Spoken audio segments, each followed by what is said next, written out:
था why it is here, यह यहां क्यों है, वाई क्यों। तो क्यों का मतलब होता है प्रोसेस, रीजन, प्रक्रिया या कारण। अब आपने कहा भारत के उत्तर में हिमालय है, तो भूगोल क्या कहेगा, भूगोल किसको इन्वेस्टिगेट करे, इट्स ऑल्सो इन्वेस्टिगेट यही हिमालय क्यों बना, दक्षिण में बन जाता, यही क्यों बना, ऐसे ही क्यों बना, आर्क क्यों नहीं बना, सीधे सीधे लाइन क्यों नहीं, ऐसे दीवार के चीन की दीवार की तरह हिमालय की दीवार खड़ी हो जाती, वो ऐसे चाप के रूप में क्यों बना, क्या रीजन था। तो जब आप इसकी जांच पड़ताल करते हैं वाई, तो ये दोनों मिलाकर क्या कहता है, this is the modern theory of geography.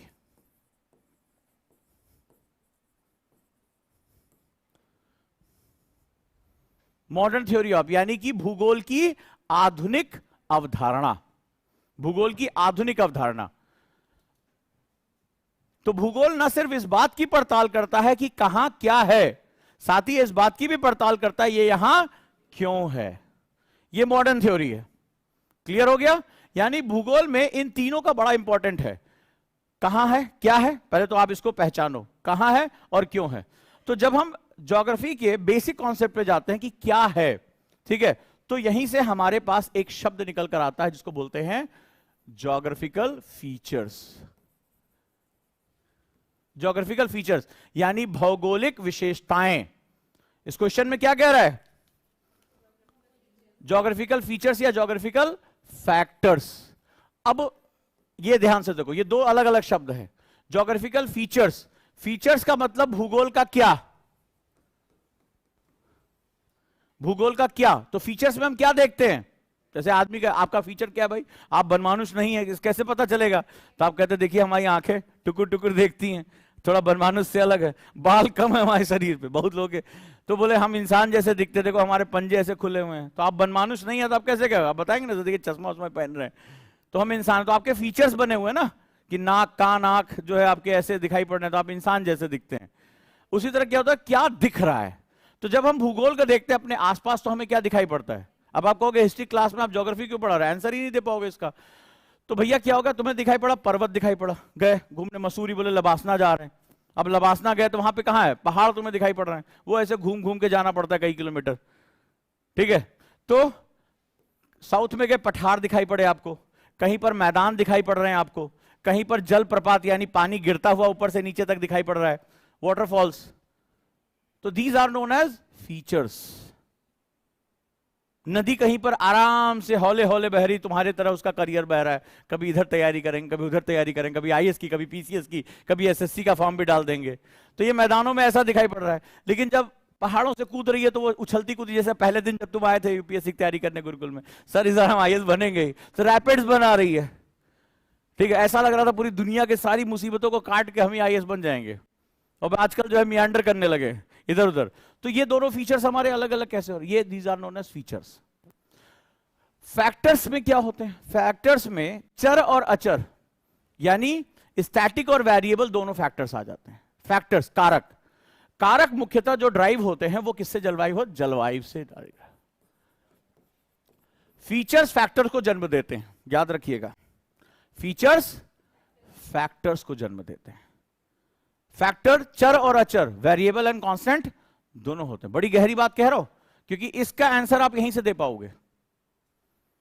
तो फीचर्स किसको जन्म देंगे, फैक्टर्स को। जैसे एग्जांपल ले रहा हूं, आप रात में सोए थे खटिया बिछा के आराम से, ठीक है, एग्जांपल समझो।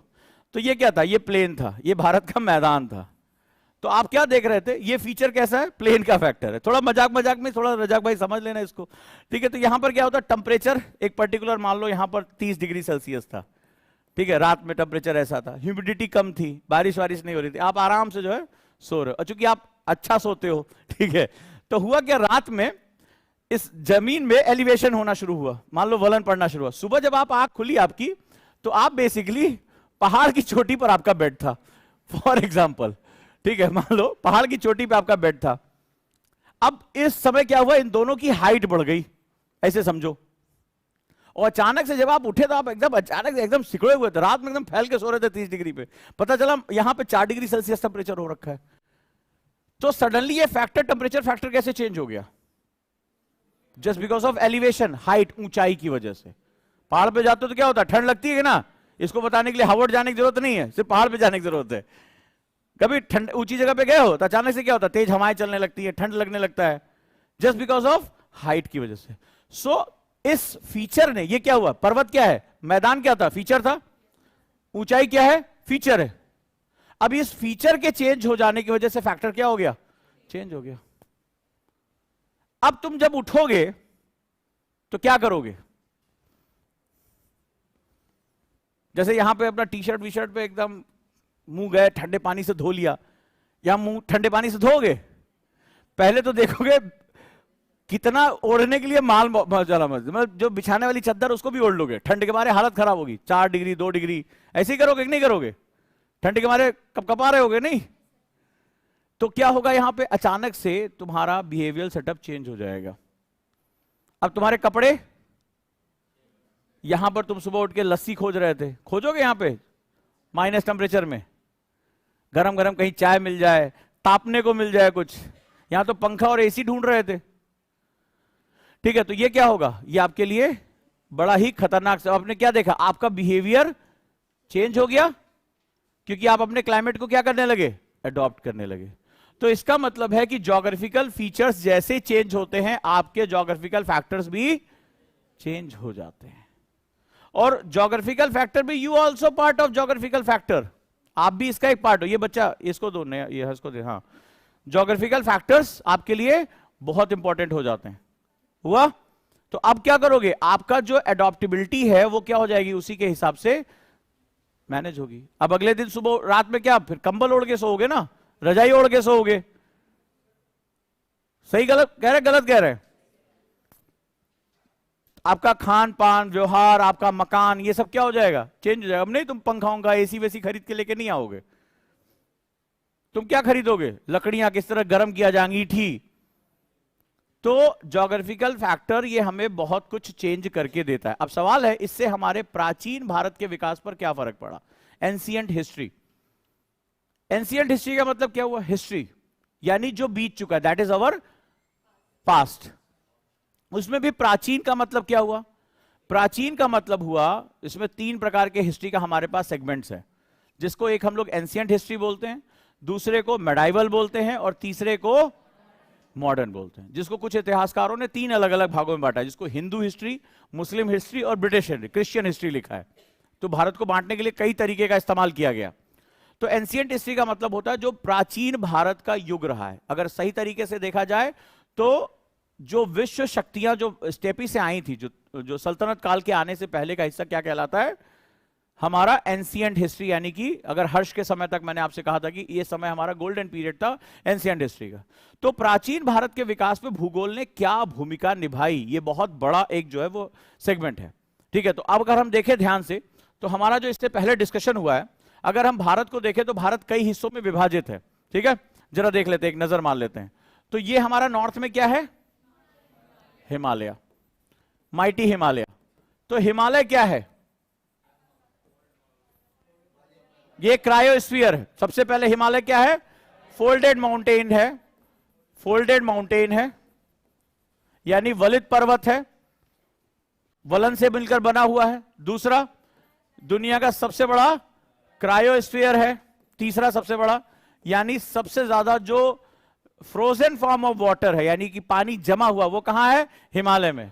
हिमालय क्या है, एक जलवायु विभाजक है, जलवायु विभाजक है, यानी क्लाइमेटिक डिवाइडर है, वाटर डिवाइडर नहीं, क्लाइमेटिक डिवाइडर है।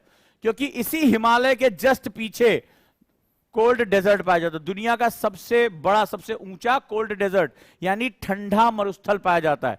वही हिमालय के भारत वाला हिस्सा जो है, वहां झमाझम बारिश होती है, वहां सबसे ज्यादा बायोडायवर्सिटी पाई जाती है, जहां जैव विविधता पाई जाती है। मात्र एक हिमालय के होने की वजह से इन दोनों के क्लाइमेटिक सिस्टम में जमीन आसमान का अंतर है, जमीन आसमान का अंतर है। क्लियर है? यही भारत में मानसूनी वर्षा कराने के लिए जिम्मेदार माना जाता है। यही जिम्मेदार माना जाता है। लेकिन भारत इसके बियॉन्ड भी बहुत ज्यादा डाइवर्स है, जिसमें अगर हम बात करेंगे तो यहां पर हमें क्या दिखाई पड़ता है, हमें थार डेजर्ट दिखाई पड़ता है। अगर हम इस हिस्से पे आते हैं तो हमें क्या दिखाई पड़ता है, महान मैदान, क्योंकि इससे जो नदियां निकलती हैं, ग्लेशियर्स क्या होते हैं, ज्यादातर जो है नदियों के स्रोत होते हैं। जो क्रायोस्फीयर है वो क्या है, ये सोर्स ऑफ रिवर है, नदियों का स्रोत है। और जो यहां से नदियां निकलती है उसको क्या बोलते हैं, पेरेनियल रिवर, सदा नीरा। नीरा, नीर मतलब होता है जल, जिस उन नदियों में जिसमें हमेशा जल बना रहे वो क्या कहलाएंगी, सदा नीरा। और ये सदा नीरा नदियां, पेरेनियल रिवर यहां पर हमें देखने को मिलती हैं। जब नदी अपने साथ बहती है तो अपने साथ क्या लेकर चलती है, ढेर सारे अवसाद, सेडिमेंट लेके चलती है। और पहाड़ी नदियां क्या होती हैं, बहुत यंग होती हैं, यूथ होती हैं, तो वो ढेर सारा लोड क्या करती है, अपने साथ कैरी कर सकती हैं। तो वो लाकर लोड जहां बिछा देती हैं वहां पे क्या तैयार होता है, मैदान, यानी प्लेन। ये प्लेन है हमारा भारत का मैदान। ये किसने बनाया है, हिमालय से उतरने वाली नदियों ने।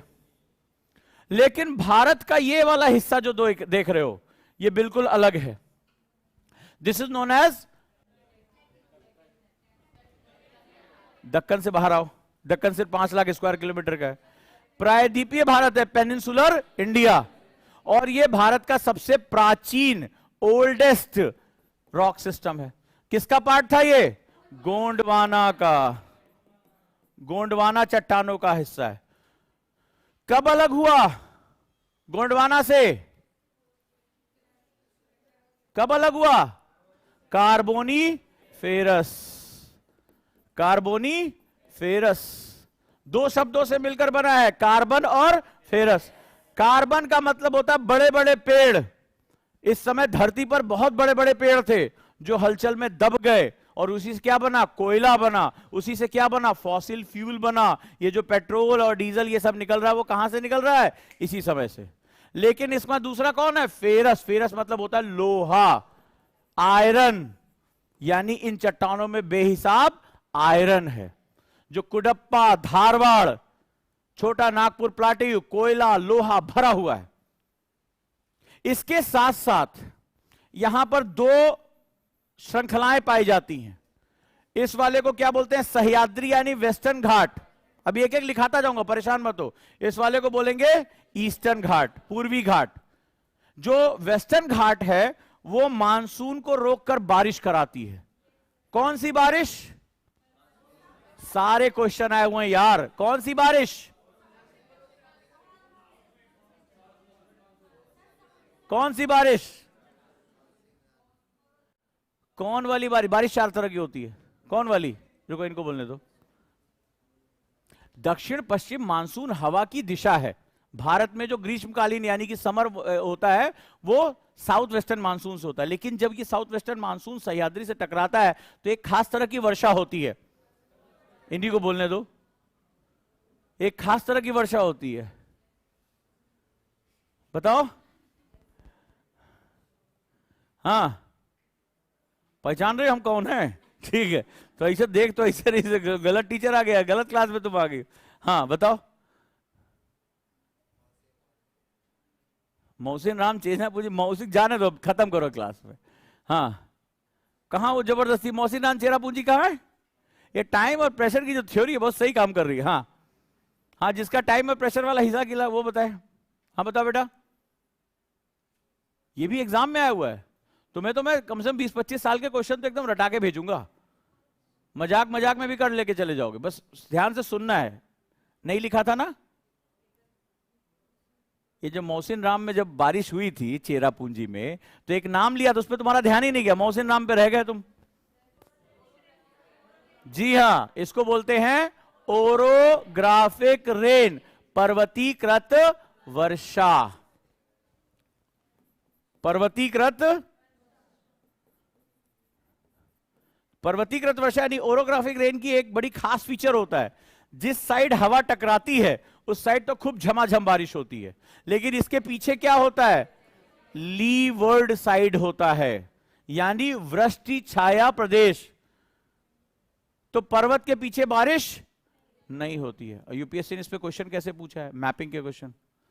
क्वेश्चन पूछा है, चाहो तो लिख लो, महाबलेश्वर और पुणे दोनों एक ही अक्षांश में हैं।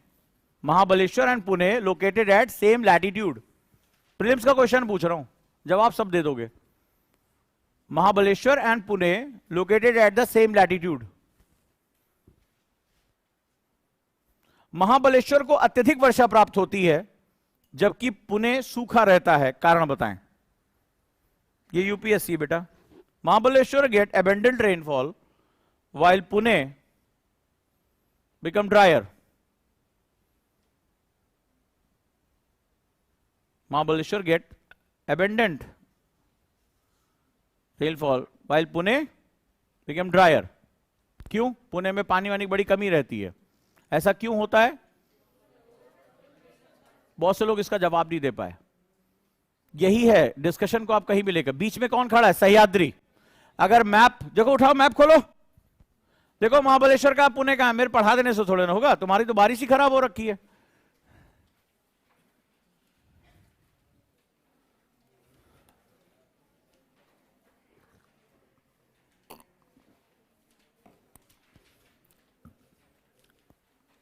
कहां महाबलेश्वर, कहां पुणे? राजनीतिक मैप, पॉलिटिकल, फिजिकल मत खोलना। पहली बात तो ये समझ लो कि मैप कौन सा खोलना है। मिला? तो महाबलेश्वर जो है वो किस तरफ है? वो साउथ वेस्ट मानसून को फेस करता है। पुणे क्या है? लीवर्ड साइड में है, तो वहां बारिश नहीं होती है या कम होती है। वो वृष्टि छाया प्रदेशों के अंतर्गत आता है। हो जाएगा? देखते रहा करो मैप को। चलो, तो इसका मतलब है कि जो ज्योग्राफिकल फैक्टर्स है इंडिया के, वो बहुत ही डाइवर्स हैं। We have very diverse geographical factors. तो ज्योग्राफिकल फैक्टर्स जब अलग होंगे तो ऑब्वियस सी बात है, जो course of history, history is what? It's our, हमारी अपनी गाथा। मैंने इतिहास की जो परिभाषा बताई है वो यही तो बोली है कि ये इंसान के विकास की गाथा है। It's a journey of human kind. और अगर हम भारतीय इतिहास की बात करें, वर्ड हो गया भारतीय इतिहास, तो ये हम भारतीयों के विकास की गाथा है, हम कैसे डेवलप हुए। तो ज्योग्राफिकल फैक्टर जो है, पहले हमारे पास क्या मौजूद हुआ? Geographical feature. अब तुम देखो भारत में कितना ज्यादा डाइवर्सिटी है। माइटी हिमालय जिसकी एवरेज हाइट 6000 मीटर है, अचानक से क्या हो गया? इसने पूरा मौसम ही खड़े खड़े चेंज कर रखा है। बर्फ गिरती है यहां पे, अभी भी बर्फबारी शुरू हो गई है हिमालय पे। यहां पर पेड़ पौधे क्या हो गए? बिल्कुल ऐसे पेड़ पौधे नहीं पाए जाएंगे। वहां पर क्या होगा? कनीफेरस, शंकुधारी वहां पर पाए जाएंगे। वहां के जो जानवर हैं वो भी क्या होंगे? अलग होंगे। इसके बाद क्या हुआ? इसका जो है फीचर चेंज हो गया। फीचर चेंज होते इसका फैक्टर चेंज हो गया। अचानक से पानी क्या हो जाएगा? फ्रोजन फॉर्म में आ जाएगा, जम जाएगा। और यही जमा हुआ पानी हमारी नदियों का क्या बन जाएगा? सोर्स बन जाएगा। इसी को ग्लेशियर कहा जाएगा। अचानक से क्या होगा? इसमें जो है आइस एडोब, यानी कि बहुत बड़े जो हिम शिखर पाए जाएंगे।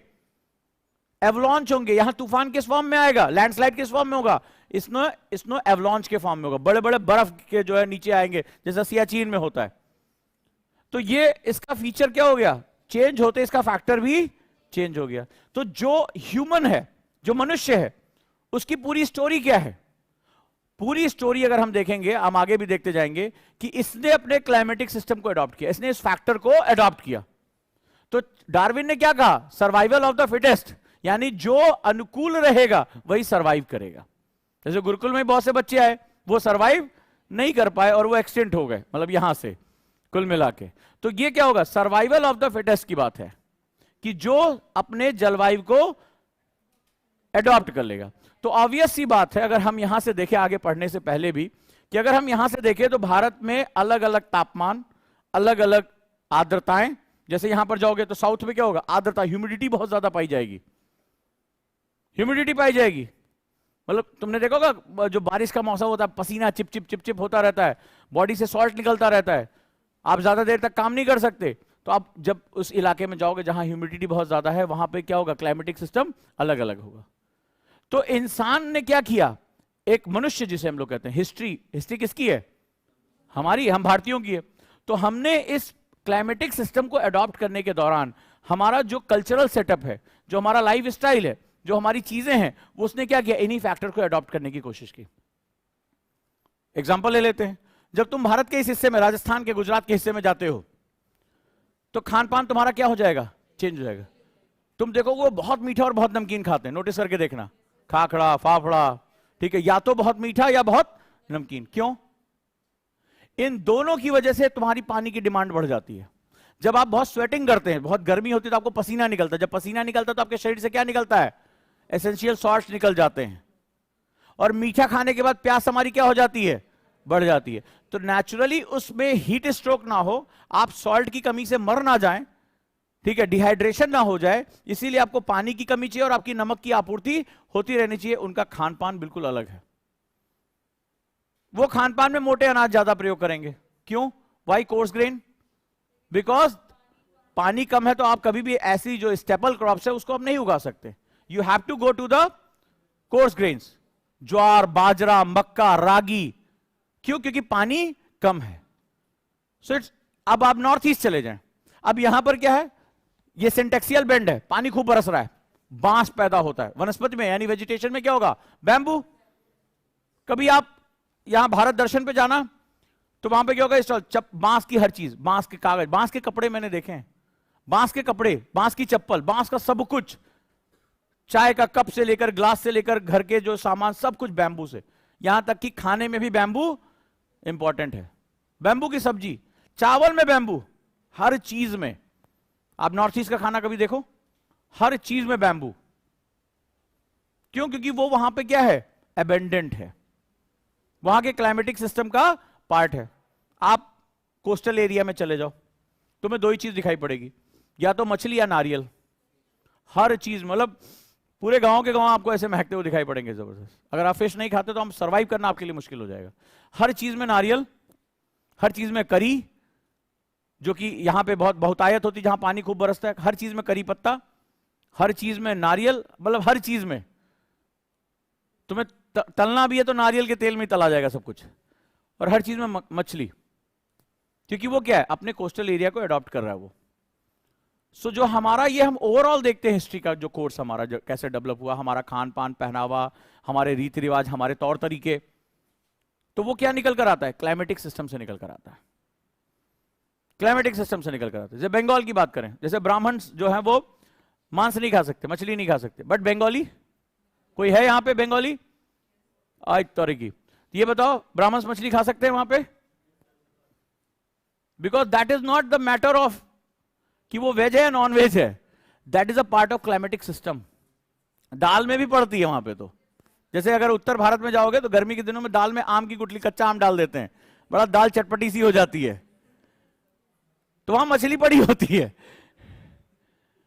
सो क्या सही है क्या गलत है, ये जो भूगोल नहीं जानता उसके लिए है, बट द फैक्टर इज कि वो अपने क्लाइमेटिक सिस्टम को अडॉप्ट कर रहे हैं। अब बंगाली आदमी चावल नहीं खाएगा तो क्या खाएगा फिर? वहां वही हो रहा है, वो क्या है, कछार है, वो तराई रीजन है, पानी रुकता है, वहां गेहूं बोओगे सड़ जाएगा। तो मच्छी भात, हाँ दीप जी, कहां भात नहीं है वहां पे, ये बताओ कहां भात नहीं है? बजाकर भाई वहां क्या सबसे मुख्य खाद्य पदार्थ है वो। तभी देखो सबने कंप्लेन की रोटी कम मिल रही है, नहीं, दीप जी ने कभी नहीं किया कि दीप जी तो ब्रेकफास्ट में भी भात खा सकता है। मुख्य वही है हमारे पास, और क्या, हर चीज से बनता है। तो इसका मतलब है कि जो हमारा हिस्टोरिकल सेगमेंट जो डेवलप होता है कल्चर से लेकर, यहां तक कि वॉर जोन से लेकर, क्षेत्र के विकास से लेकर, जब आप देखोगे तो नॉर्थ जो इंडिया है उसके साम्राज्य का आकार बड़ा होता है, लेकिन दक्षिण भारत के साम्राज्यों का आकार छोटा रहेगा। तुम देखोगे कि नॉर्थ की जो पावर्स है वो कभी नेवल पावर्स कन्वर्ट नहीं पाए। आगे चलकर औरंगजेब को इसी की बहुत बड़ी मार झेलनी पड़ी थी। उसने जो है सर टॉमस रो केसी के साथ समझौता किया था। क्यों? क्योंकि नॉर्थ में तुम नेवल पावर बना के करोगे भी तो क्या, करोगे भी तो क्या, लेकिन अगर आप उसमें क्या जो है सॉरी चोल साम्राज्य की तरफ हम जाते हैं, तो चोल साम्राज्य को अगर हम देखते हैं तो उनके पास सबसे बड़ी सुपीरियर नेवल पावर थी। क्यों? क्योंकि वो उनके व्यापार का, उनके सर्वाइवल का सबसे इंपॉर्टेंट हिस्सा था। तो हिस्ट्री हमें बताता है कि हम कैसे डेवलप करेंगे। आप दक्षिण भारत को जाके देखोगे, जब प्राचीन भारत को देखोगे तो तुम देखोगे कि मंदिर जो थे, जितने भी कोस्टल एरिया के, वो सभी सेंटर ऑफ न्यूक्लियाई थे, यानी अधिवास के केंद्र के रूप में थे। मंदिर ही तय करते थे कि कैसे क्या, और सभी मंदिरों के अंदर बेहिसाब सोना भरा था। आज भी चर्चा चलती रहती है, ये वाला कपाट खुल जाए तो कुछ हमें मिल जाए। जितने भी तुम दक्षिण भारत के मंदिर देखो, सोमनाथ से शुरू करो। सोमनाथ में तो कहा जाता है कि उस लुटेरे को जो है हाथी घोड़े ऊंट कम पड़ गए थे, इतना सोना था, इतने बड़े बड़े घंटे छोड़ के जाना पड़ा था उसको। तो अगर सोमनाथ से शुरू करो, पुरी तक चले जाओ, तो सारे कितने भी टेंपल्स, भारत के जितने भी अमीर टेंपल्स देखोगे, वो कहां देखोगे? सब कोस्टल एरिया में देखोगे, सब कोस्टल एरिया में देखोगे। क्यों? वहां सोना पैदा होता है क्या? ट्रेड। और ट्रेड कैसे करते थे? With the help of ocean. और ट्रेड क्या करते थे? जो वहां का एक्सोटिक स्पाइसेस था, जो वहां के हैंडीक्राफ्ट था, उसी का हम ट्रेड किया करते थे। और मंदिरों को हमने क्या बना रखा था? सेंटर ऑफ न्यूक्लियाई बना रखा था। तो भारत के जो जितना भी इतिहास का विकास है, उसमें भूगोल का बहुत बड़ा योगदान हमें